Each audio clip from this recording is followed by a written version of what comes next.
मुरैना जिले में खाद का संकट इस बार भी बना हुआ है। बीते 4 साल से जिले में खाद का संकट इसी तरह देखा जा रहा है। रबी हो या खरीफ का सीजन, हर सीजन में खाद के लिए किसान इसी तरह परेशान होता है।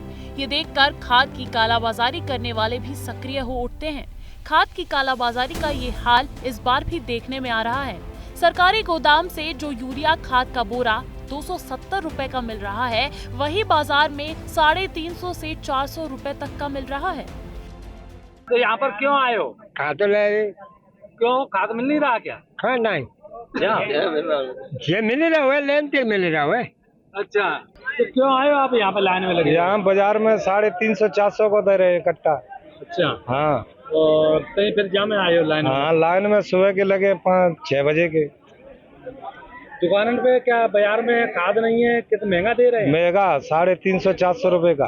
350-400। हाँ, मुरैना में खाद का संकट लगातार जारी है। जिले के जौरा, अंबाह और कस्बों में खाद का संकट लगातार बना हुआ है।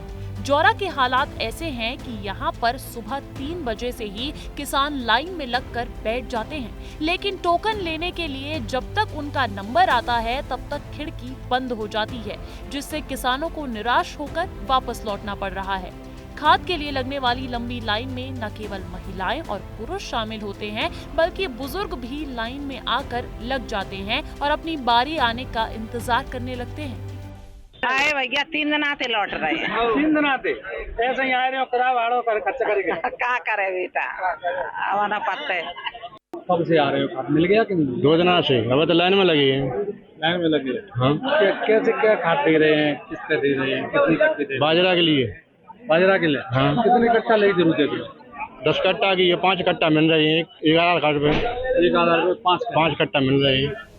किसानों को खाद नहीं मिल पा रही है, जिसके कारण वो निजी दुकानों पर जाकर महंगे दामों पर खाद की बोरियां खरीदने के लिए मजबूर हैं। सबसे बड़ी बात ये है कि एक तरफ सरकार लगातार इस बात का दावा कर रही है कि उसके पास खाद का पर्याप्त भंडार है, वहीं दूसरी तरफ किसानों को खाद नहीं मिल रहा है और उसके लिए मारामारी मची हुई है। वर्तमान में जो खरीफ सीजन के लिए हमारे पास खाद की उपलब्धता है, तो जो 2 सबसे प्रमुख खाद हैं, यूरिया और डीएपी, उनकी पर्याप्त मात्रा जिले में अवेलेबल है। डीएपी अकेले जो है उसकी अवेलेबिलिटी में थोड़े से इश्यूज हैं, लेकिन उसके लिए हमारे पास सब्स्टिट्यूट के तौर पे पर्याप्त मात्रा में 20-20-0-13 जो एनपीकेएस होता है वो अवेलेबल है। वर्तमान में हम लोगों के द्वारा जो विक्रय पॉइंट के माध्यम से खाद प्रदाय की जा रही है, उसमें डीएपी के साथ साथ अनिवार्यता किसानों को हम एनपीकेएस भी समान मात्रा में दे रहे हैं, जिससे कि डीएपी की जो आवक कम हुई है उसको हम लोग प्रतिपूर्ति कर सकें।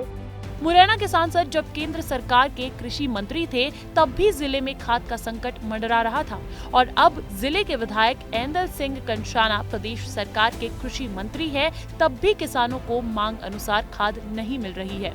देखने वाली बात यह है कि जिले में मंत्री तो बदल गए, लेकिन किसानों के लिए खाद की किल्लत अब भी बनी हुई है। देखा जाए तो सरकार और जिला प्रशासन के दावे लगातार खोखले साबित हो रहे हैं। एक तरफ मुरैना जिला प्रशासन की तरफ से बार बार यही बात दोहराई जा रही है कि खाद का कोई संकट नहीं है, तो वहीं दूसरी तरफ किसानों की लग रही लंबी लंबी लाइनें प्रशासन के दावों की पोल खोल रही है। विस्तार न्यूज के लिए मुरैना से मनोज उपाध्याय की रिपोर्ट।